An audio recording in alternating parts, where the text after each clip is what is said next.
Madam President, I move that further proceedings under the roll call be dispensed with, and the Sergeant of Arms be instructed to bring in the absent members. All in favor say aye. Those opposed, no. The motion does prevail. Please rise for the prayer, and please remain standing after the prayer for the Pledge of Allegiance. Today's chaplain is Reverend Dr. David Van Dyke from the House of Hope Presbyterian Church in St. Paul. Let us pray. Source of all life and being, Spirit of holiness as it resides in each of us, the one whom we address using many different names and worship in a variety of ways.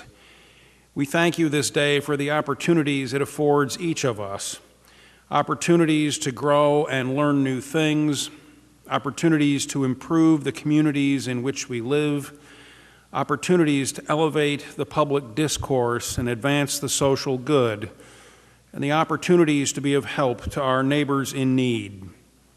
We give you thanks for this great nation of ours, this sweet land of liberty forged out of an ideal, a noble quest for freedom, opportunity, and hopeful new beginnings for all people.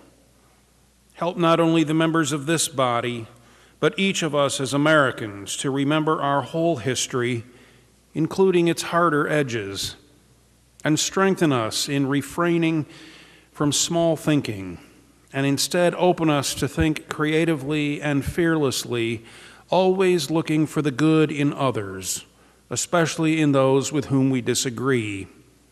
Grant this body and all who govern the courage to always do the right thing over the expedient thing. Make this great state a model among states, a place where challenges are addressed honestly, where solutions are sought passionately and collaboratively, and agreed to with an understanding that sometimes people of good character may differ and will from time to time.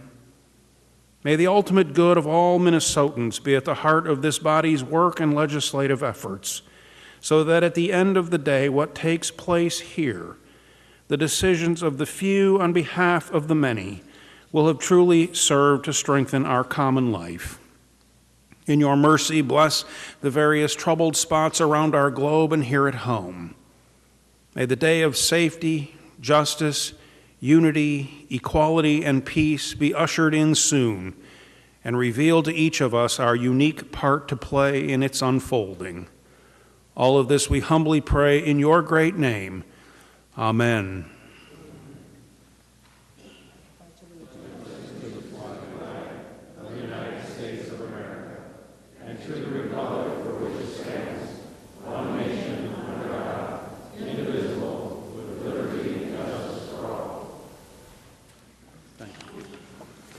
Just as a matter of note, we were missing two senator-elects on the opening day, but they have been sworn in. Senator Latz took his oath of office on Wednesday, January 4th, and Senator Clausen took his oath of office on January 5th.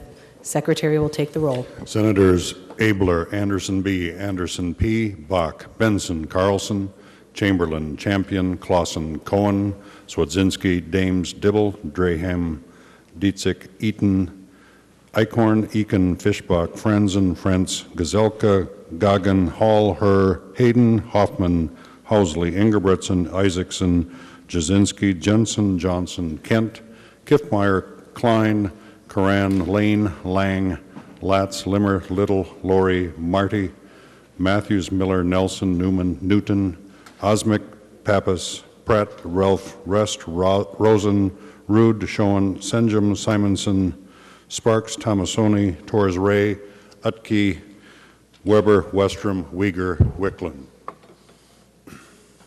A quorum is present. Moving to the second order of business, executive and official communications. They are printed on today's Senate agenda. Just to understand, there's no action on these, but the appointments have been sent to the appropriate committees.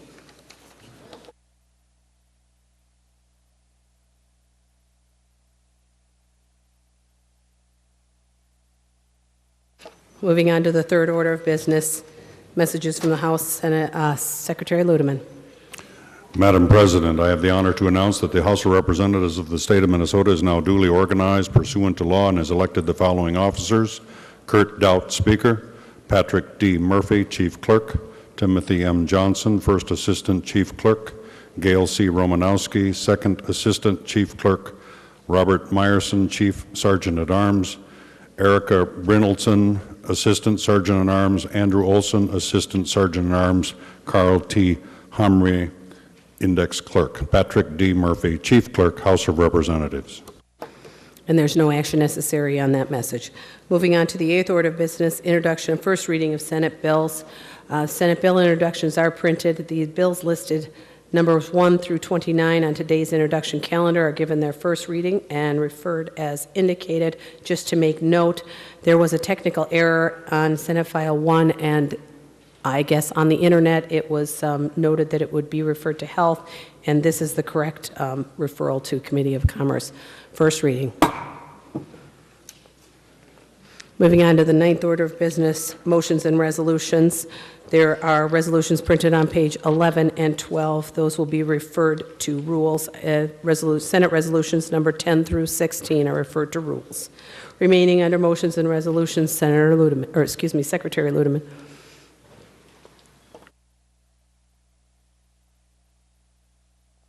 Senators Gazelka and Bach introduced a Senate resolution, concurrent resolution, relating to adjournment for more than 3 days. Senator Gazelka. Madam President, I move Senate concurrent resolution number 3 be adopted. To that motion, Senator Gazelka. Madam President, members, this simply allows each House to adjourn for more than 3 days for the Martin Luther King Jr. holiday to return Tuesday, January 17th, 2017. All in favor say aye. Those opposed, no. The resolution is adopted. Senator Gazelka. Madam President, I take off the table Senate resolution number 3. On that motion, all in favor say aye. Aye. Those opposed, no. The motion is adopted. The resolution is in front of us. Discussion to that? So, Madam President, members, this is the one that Senator Bach and I laid over.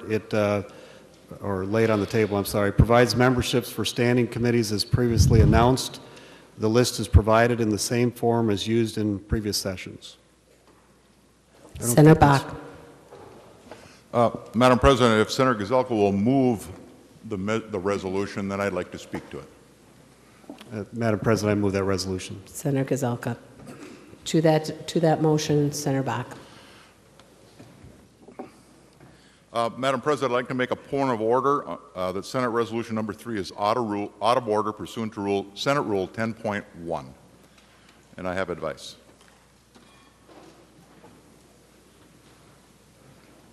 Advice, Senator Bach. Madam President, and we adopted the temporary rules on Tuesday. Senate Rule 10.1, appointments to standing committees, in part says, the majority and minority groups must each be represented on all standing committees of the Senate substantially in proportion to their numbers in the Senate. Madam President, the current caucus makeups are 34 members of the majority, 33 of the minority. That, if you break that down as a percentage of what 67 members is, that means that the minority has 49.25% of the members. The majority has 50.75% of the members. But when I go through the roster of all the committees and total it all up, we have 40% of the members on the committees. Not 49, 40. And that is, I believe, in violation of Senate Rule 10.1. And I think there's probably other advice. Further advice, Senator Gazelka. Madam President, advice.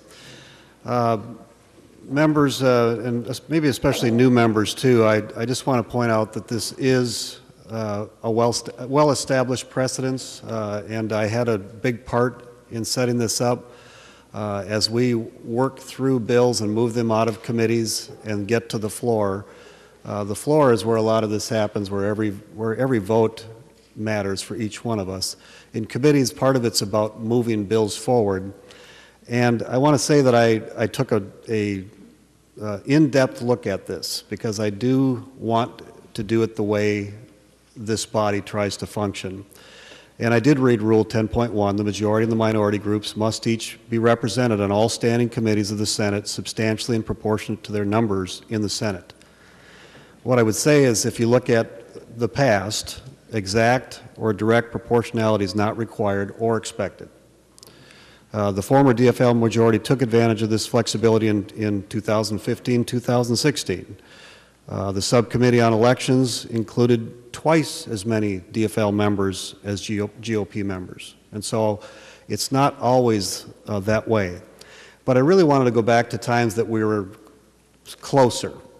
Maybe not this close, but closer. In 2003, Senate DFL majority was 35-32, so one more seat was flipped. And I also looked at the House. I granted they're the other body for you House members there, but in 2005, theirs was 68-66, same as us. And so I looked at those numbers. So right now, what we're proposing in 2017, in the Senate, there is no committee that has more than 3 more majority members. That was my request, that we don't have any, most of them 2, and some of them even 1. But if you go back and compare that to 2003, there were 4 more majority members. In 2005, as I looked at the Senate, they had some that had 6 more. So I'm just trying to make the case that it's not always that way. And then I broke it down by what was the average increase or majority having over the minority, because I wanted you guys to see this. So this body averages 2.14 more majority leader to minority per committee, 2.14. That 2003 one was 2.15. We're under that. And as I looked at the House one, it was 2.3. We're under that, 2.14. So it's not an exact science, and Madam President, what I would say is the precedence is well established that we honor each side, but that the majority has a little leeway on how they divide that out. Further advice, Senator Bach? Well, Madam President, kind of 2 points. Senator Gazelka, the subcommittee on elections was just that, a subcommittee. Could have been all of one party and still met the Senate rule, because the Senate rule only applies to standing committees of the Senate. And I don't want to raise another point of order, but as to, Senator Gazelka, as to your point about precedents, often called custom and usage here on the floor, and we pay a lot of attention to that, just would like to refer the President to Mason's as it relates to custom and usage of the Senate. Madam President, we're working under Mason's 2010 edition, and if you look at Chapter 1, Section 4, Rule 2, on the rules of procedure in legislative chambers, Mason's says that the first rule of procedure is the state's Constitution and things that are in the Constitution. The second are adopted rules of the legislative chamber, because the constitutions say that legislative bodies get to set their own rules. So members, that actually means that rules trump statute, because the Constitution gives us that authority to set our own rules. Custom and usage is the third issue of priority when it comes to procedures of how the Senate operates, and then statute is fourth. So, and then parliamentary law is listed as last. So these Senate rules really have a constitutional protection, and as to using custom and usage or precedent as a reason for this, under Mason's it's clear that that is trumped by the Senate rules that we did adopt back on Tuesday. But it's not an additional point of order. It's just to the Majority Leader's point about the reason it's lined up like this is because it was a precedent. But the Senate rules we passed Tuesday supersede any kind of a precedent. Further advice, Senator Dibble. Thank you, Madam President. Madam President, I think you should agree with Senator Bach, and you should find that This resolution is out of order. Madam President, I don't know how the Majority Leader can defend this composition. If you look at the overall proportion, it's as if the majority is acting as though they have 40 members and they're only regarding the minority as having 27 members if you were to go with the overall 60-40 split that they allocate across committees. So really what's happening, Madam President, is we're flying in the face of the democratic outcome of the last election, and we're telling we're telling the voters of Minnesota that fully 6 of the senators that they elected don't count for anything, that their votes don't count, and they're not going to be able to have that proportional representation in committees where the work of the public is done. And this is where the public comes forward, where they have the most meaningful interaction in terms of policy conversation and debate, bringing their best ideas forward, where we sit and listen and we deliberate and we make decisions that we then bring to the floor of the Senate. But even more outrageous is the majority is acting as though they won an additional 6 seats and strengthening their hand by a significant margin. In the committee on which I serve as the minority lead, Transportation Committee, the proportion is fully 3, 9 to 6. Not 1, as is represented in this entire chamber, 9 Republicans, 6 Democrats. And furthermore, the composition doesn't even begin to reflect the kind of work that we need to do in establishing a transportation funding package and policies that serve all the people of Minnesota. I'm, of course, flattered that I'm the only Metro member. Apparently my views and my ability to advance the interests of the entire urban core is invested with me. Great. But if we were actually to reflect a proper proportion and balance, we'd have a couple of folks from the urban core. We only have 1 person, well, kind of 1.5 Democrats who represent rural interests, and the rest being suburban. So there are a number of problems with how the committees are composed. And one element, of course, is the lack of proportion. The rule is quite clear. The majority and minority groups must each be represented on all standing committees of the Senate substantially in proportion to their numbers in the Senate. This is far from being substantially in proportion. This is way outside. And if the majority leader wants to cite precedent, I won't defend 2003. That was a long time ago. I was a new kid. I didn't have much to say about it back then. But if you look at 2013, just take a look. The allocation that was done was pretty fair all across the board. That's much more recent precedent. And members, I would just caution you. This may be inside baseball. It may be hard to talk about on social media and in the newspapers, and we have one reporter here, but hard to know if this is going to be a big news story. But it matters in this chamber. It matters in this institution. It matters that the rights of the minority are upheld and members are treated with respect. Their constituents are treated with respect. Their election certificate is upheld, because this is serious business.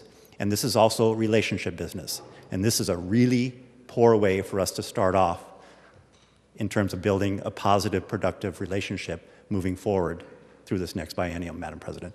I would urge you to find the resolution out of order in violation of Rule 10.1.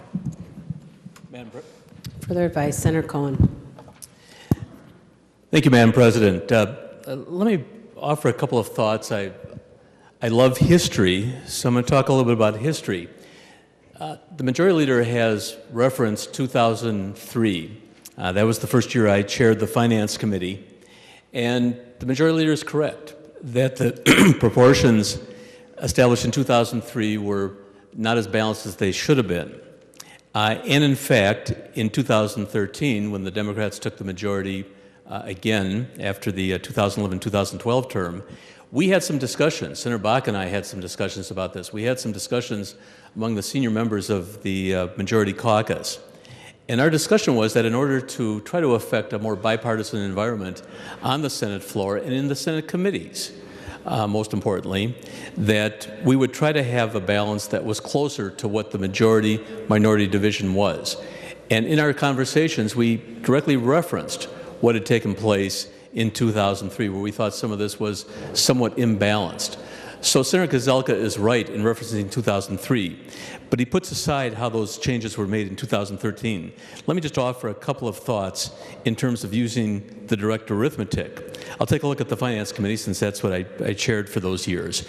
In 2003, we had a balance of 57.9% versus the Republican 42.1%. That was certainly more than the balance of 52.2% to 47.7%. But I would suggest that if you look at the balance now, which is proposed in finance at 61.5% versus the minority at 38.5%, that the difference is significantly greater. If you do the arithmetic, and the Finance Committee is all about arithmetic, the difference in 2003 was that the majority had a 5.7% margin over what the balance was on the floor within the majority party. This year, however, what's proposed is an imbalance of 10.3%, I'm sorry, 10.8%, almost 11%, with a floor majority being only 34 to 33. And you can see that reflected in other committees. For instance, Senator Dibble talked about the Transportation Committee, where I think, and we had a different structure in 2003, but in 2013, the difference between the majority on the floor and the majority in that committee was only 0.6%, whereas now it's 7.3%. So certainly, Madam President and members, if you take a look at the history, you will see that we corrected in 2013 what we believed was some of the imbalance from 10 years prior. And Madam President and members, I will suggest that now we set a different precedent than what we set in 2013. And it's a precedent that is going to come back to haunt us. Obviously, majorities change. I'm not saying what's going to happen in 4 years, but majorities change. We know that there are political cycles. We've seen it for the over 200-year history of this country. And that's going to continue. And I think if we regress to where we might have been back at some point in the 90s or the first part of this century, we're going to regret what we do today if we retain that kind of imbalance. And I would suggest, members, that what we're doing today is even, again, keep in mind the remarks of the Majority Leader, it's even more pronounced than it was in 2003. I wish we could go back to 1971, where we had the only other time in history, I think, where we had a margin of 34 to 33. Some of that has been lost to history without actually going back to committee members and trying to figure it out, because we didn't actually have party designation then. We had the Conservatives and the Liberals, with the Conservatives having a one-vote margin in the 71 session. So I'm not sure what happened back then, but certainly I would suggest the Majority Leader's point is not totally on point when you make that contrast between 2003 and 2013, where the Majority Caucus rectified some of that imbalance. Further advice, Senator Limmer. Thank you, Thank you, Madam President. I've been listening carefully to the discussion today, and Senator Dibble, I listened carefully to the representation of urban core members being on the Transportation Committee. If I remember correctly, in understanding how your caucus chose their members for that committee, I believe you're not the only member on that Transportation Committee. So therefore, if you have an issue of only being the one urban senator representing all of the urban voters in the Twin Cities, I think the issue is with your caucus and the selection that they made for the members on the Transportation Committee. I know that I have not been here as long as perhaps Senator Cohen, but one of the observations, if you go back even as far as the 1970s, when we were talking of proportional proportionality, at least with the Rules Committee in the 1970s. That was during a time when we were not called Republican or Democrat. We caucused as liberals and conservatives at that time. The entire Rules Committee was a member of that one caucus. Now that's rather extreme, even in my perspective, but nevertheless, there is a precedent that was established. And Senator Bach, I know you adeptly exchanged the word precedent for custom and usage, so it would fit into the Mason definition, but nevertheless, there has been a precedent. It's been a precedent oftentimes during the Democrat control of this body, where it has not been proportional. The precedent is established, and it's not required to have an exact figure. In understanding our Senate rules, the exact or direct proportionality is not required or expected. Oftentimes, when you have an odd number of members in a committee, the rounding effect also changes that number. But the one thing to keep in mind is, at least in the proposal that we have, on average, the difference on committees is a 2.14 difference on average when you consider all of the committees. Some of those committees only have a 1-vote margin. So nevertheless, having said that, we certainly are doing things today as has been done in the past. Thank you for the advice. I'm ready to rule. The point of order, I'm ready to rule. The point of order on Rule 10.1 raised by Senator Bach is not well taken. Appeal the ruling of the chair. Ruling of the chair has been appealed, and a roll call has been requested. Madam Chair, Senator Lemmer. I wish to impose a call of the Senate. Senate is under call.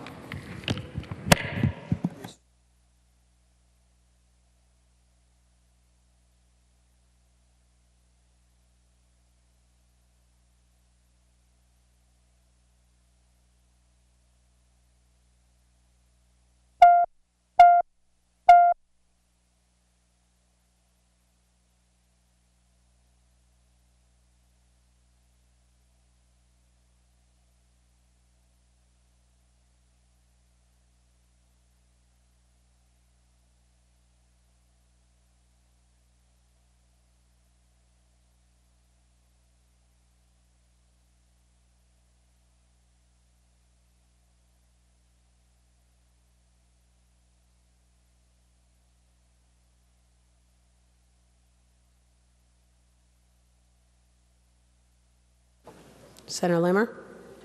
Thank you, Madam President. I move that further proceedings on the roll call be dispensed with, and that the Sergeant of Arms be instructed to bring in absent members. All in favor say aye. Aye. Those opposed, no. Motion does prevail. We are on an appeal to the ruling of the chair. And just to familiarize everybody, page 11 of the permanent rules from last year, but they are essentially the temporary rules. Rule 14.4, an appeal is decided by the majority vote of those present and voting upon the appeal from the decision of the president. The question shall the decision of the president be the judgment of the Senate? So a yes vote is to uphold the judgment of the president, and a no vote would be to reject the decision of the president. The secretary will take the roll.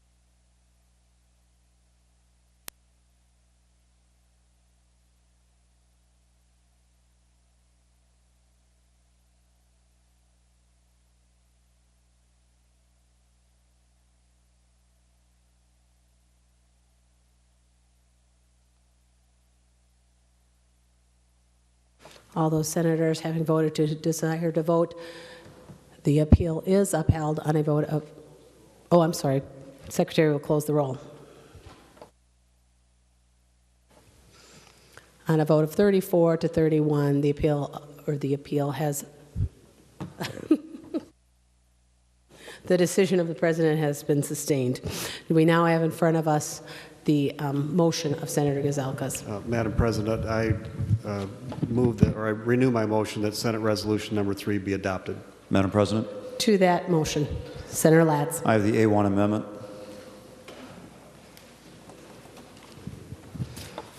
Secretary will report the A1 amendment. Senator Latz moves to amend Senate Resolution Number 3 as follows, page 1, line 30. To the amendment, Senator Latz. Madam President, for the record, on the previous discussion on advice, I stood up at the same time that Senator Limmer had. Apparently, the President wasn't looking this way, and I think it's a little unprecedented to start off session by cutting off a member who wished to provide advice to the President. But I'll speak to the amendment. To the amendment, Senator Latz. Madam President, this amendment would add certain members to the committees. It would add Senators Klein, Torres, Ray, Laurie, and Eakin to certain committees. You'll see the amendment when it's up on your computers as to which committees they're to be added to. And this would bring those committees, the ones that have 3-vote differences, more in proportion, down to 2-vote differences or 2-member differences. So it'll be more in proportion to what we have in the Senate. Madam President, not all of the 3-vote committees are proposed for this amendment at this. Well, I think we're doing all of them, right? I think all of them are. We've got. Let's see here. Senator Torres Ray would be added to the Finance Committee. Senator Klein would be added to the Commerce Committee. Senator Laurie would be added to the Judiciary Committee, and Senator Lane would be added to the Transportation Committee. Madam President, it's particularly egregious that the Judiciary Committee, which I chaired for 4 years, and whose main purpose exists to focus on fairness and justice, is going to be the most disproportionate committee, as far as I can tell, going back as far as records we have in the history of the Senate, under the proposal before the body today. When I chaired the committee, we had 5 DFL members to 3 Republican members, and we had a larger majority in the overall body. The proposed committee structure before us today is for 6 Republicans and 3 Democrats. 6 Republicans and 3 Democrats, a 2-to-1 majority on the part of the Republicans. Now, I've gone back and I've taken a look at the differences going back to 1981-82. And even in the disproportionate 2003-2004 session, the offset from the full body proportion to the committee proportion was 7.76%. The proposal here is a 15.92% difference. 15.92%. If I look back historically, there were times when the proportion was closer than the full body's proportion. And here, to be chaired by Senator Limmer on the Judiciary Committee, an almost 16% differential. Now, I find that just incomprehensible. And, you know, obviously we prefer to remain chairs of our committees, but, you know, I had a good working relationship with Senator Limmer when the Republicans had the majority prior to the last term. And I would have liked to continue that good working relationship. I hope that we still can. But this is a really bad way to start off the legislative session. I mean, what this does essentially is it gives the Republican majority, contrary to the will of the people of Minnesota, who sent us a very closely divided body here on the floor, the ability to ram through committee anything that they want to. Absolutely anything. It renders essentially powerless the minority members of the committee. Now, I don't think my constituents intended for me to come here and to be in that position. I don't think any of our constituents did. And it's about as undemocratic an approach as I can imagine. Because whatever you say about the work on the floor here, it is only the senators that are here on the floor and discussing the topics. The people can sit back and watch in the limited seating in the gallery or on television. But in the committees, they're in the room, they can testify, they can have direct input to the committee process, and frankly, most of the work working up legislation in the Senate happens in committees. That's where the real heavy lifting gets done.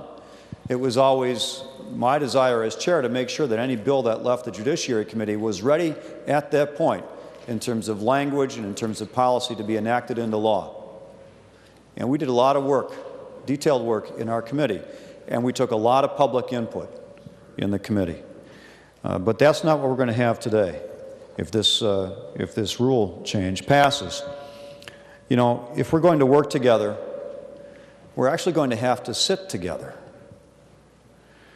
The public expects that from us. And what we are ending up with, it appears, is an outrageous and egregious arrogation of power by the majority in the bodies that do most of the work for this Senate, in the committees. Unfortunately, despite all of the talk about working together and developing consensus and being bipartisan, this poisons the well. This poisons the well for all of the future work that we as a body will do. Now, I, for one, will attempt to continue to work on a bipartisan basis. But we will always know, especially as controversial bills come through the committee process, that the majority has arrogated unto itself far disproportionate power in the committee process, especially in committees like the Judiciary Committee, than the election deserves and the people of Minnesota intended. Senator Limmer. Thank you, Madam President. Madam President and Senator Latz, you and I have worked a long time together in the Judiciary Committee. And I see no reason not to have and continue that good, strong working relationship, despite our occasional differences. I think we have a very good working relationship on the Judiciary Committee, oftentimes regardless of number. You've been a very fair-minded chairman. You've set an excellent example on how to run a committee in a very fair way, despite the fact that for the last 4 years you had the majority votes on that committee. But nevertheless, despite our differences, I always thought of our working relationship as a strong one and one that looked out for the best interests of the people of Minnesota. You have my assurance that that will continue. I see no reason why that would not continue, and I hope we would be a good example for everyone else in the room. And I've often said that, not only in this chamber, but in other events as well. I have valued your leadership on that committee. Apparently, we have an amendment before us. There may be more amendments. So, Madam President, for the balance of the discussion on Senate Resolution 3, I wish to impose a call of the Senate.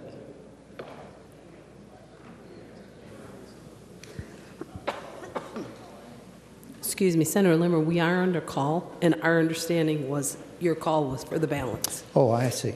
All right. I withdraw that request and leave it the way it is. Senator Bach. Madam President, Senator Limmer, maybe the rule you should have cited under call of the Senate would have been 38.3 that says no one can leave the chamber. when we're under call, because a member can request that when the Senate's under call. Members, I gave Senator Latz a little bit of misinformation when he identified the committees and who we were proposing to add. He indicated that Senator Lane would be added to transportation. That was my mistake. It actually is Senator Eakin. But members, what the amendment you have in front of you, and I see all of you don't have your computers, just to be clear, you know, Senator Gazelka, we talked about this some time ago, back in November, I guess, and I said, you know, all the committees really should have no more than a majority of one, if you look at the proportionality. And I said, you know, we could make an exception for rules. There's always been rules. There's always been a little heavier weighted outside the rule. There actually was a period in history where the Rules Committee was only majority members. So the Rules Committee's always been treated a little bit differently. But Senator Gazelka, they should be one. And I could even give you two, a majority of two, and say, okay, if someone's going to get sick, you know, you got to be able to function as a committee. But I think three, a majority of three on committees is out of bounds. So what the amendment does is only addresses 4 committees that have a majority of 3, just to be clear. We're not proposing to adjust any other committees, not even all the committees that have 3, because I do think rules is different. But on those committees that have a majority of 3, I think that is, that's just not right. It's not fair. So we're only proposing to add 1 person to 4 of the committees where you currently have a majority of 3. Just wanted to be clear with that, because many of you don't have your computer and can't see the amendment. Further discussion on the A1 amendment? Seeing none, Senator Bach. Madam President, I don't know if a roll call was asked for, but I could ask for a roll call. No, it was. Roll call is being requested. Roll call granted. The Secretary will take the roll on the A1 amendment.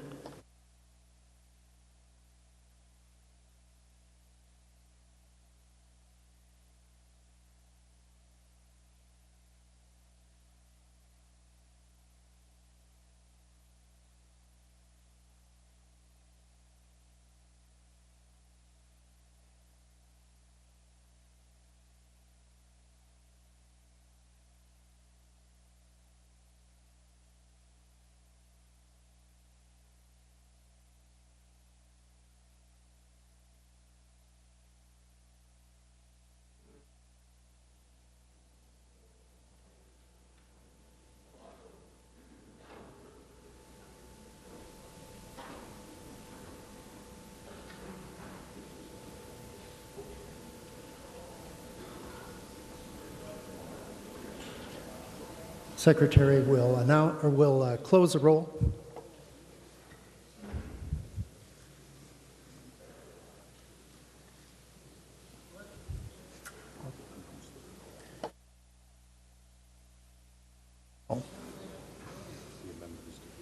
The amendment is defeated 31 to 34.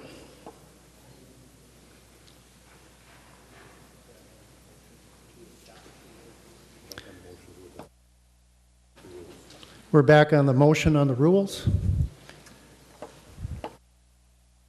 Any further amendments?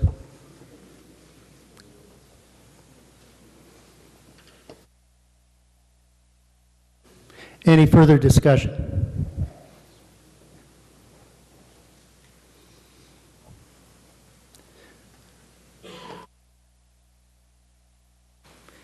Hearing no further discussion, the Secretary will take the roll.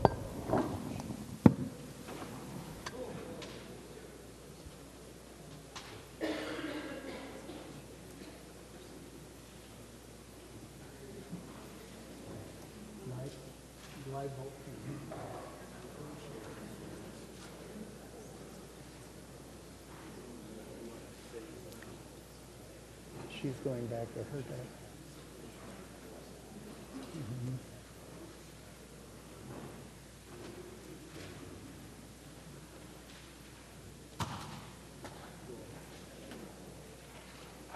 Are you going to announce? All right.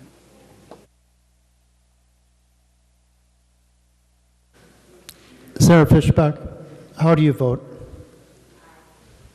Fishbach votes aye. And Limmer votes aye. Secretary will announce, or the Secretary will close the roll.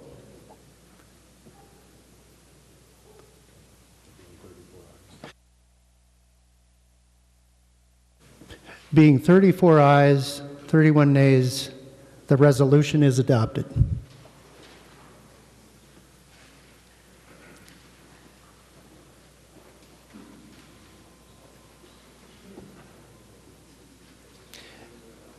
Is there?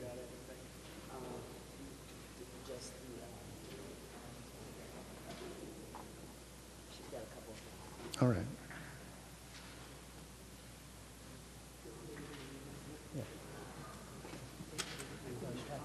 Yeah, thanks.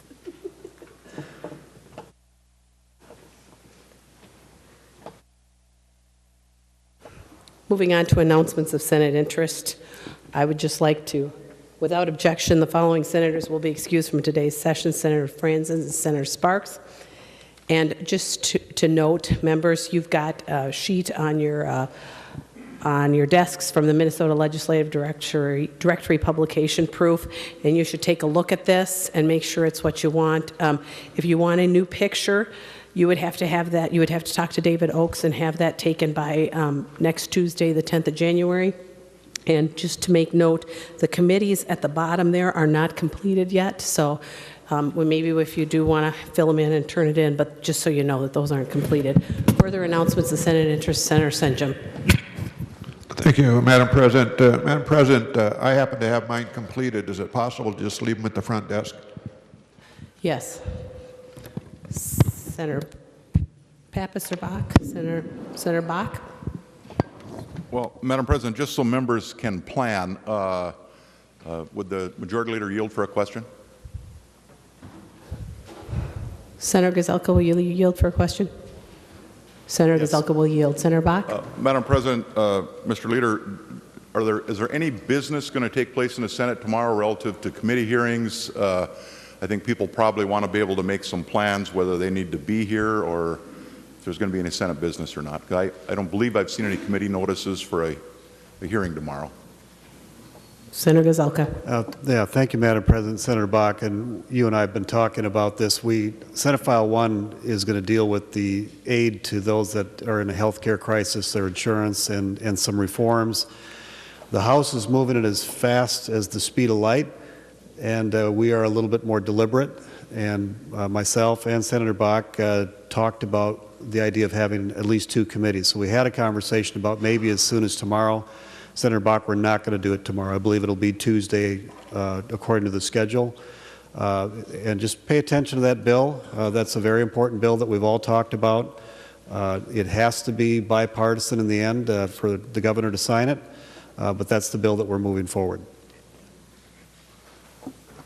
Senator Bach, follow up. Well, Madam President, we've got a lot of new committee chairs, so I just want to call everybody's attention to Rule 12.3. This is a point of information. To the extent practicable, a committee or subcommittee or division shall announce each meeting to the public at least 3 calendar days before convening. Just a reminder to committee chairs, it does say to the extent practicable, so certainly there are times around here where chairs can't accomplish that, but I think to the extent we can do that, and all of us with the tight majority like it is, I think the body will function better if we post as much notice on the committee hearings as possible. Senator Pappas. Thank you, Madam President. I want to welcome all of the new members and the old members to your host city, St. Paul. And there's going to be an official Welcome to St. Paul reception next Monday at the History Center from 5 to 7:30. Plenty of food and refreshments and a beautiful venue to have a kind of get acquainted event.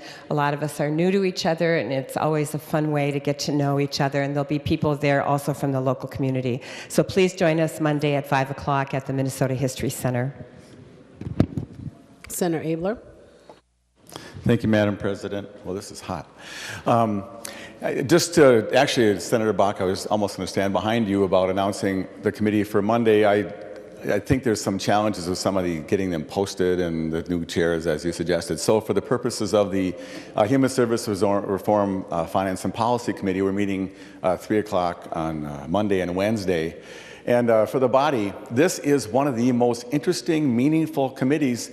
And so if you're not meeting at that time, you're welcome to come join us as well and to deal with the matters that are important there. And if you ever just want to learn a little bit about it, these 2 meetings will cover the entire scope of our committee over 2 days. So it's your opportunity to learn and to serve better. Thank you, Madam President.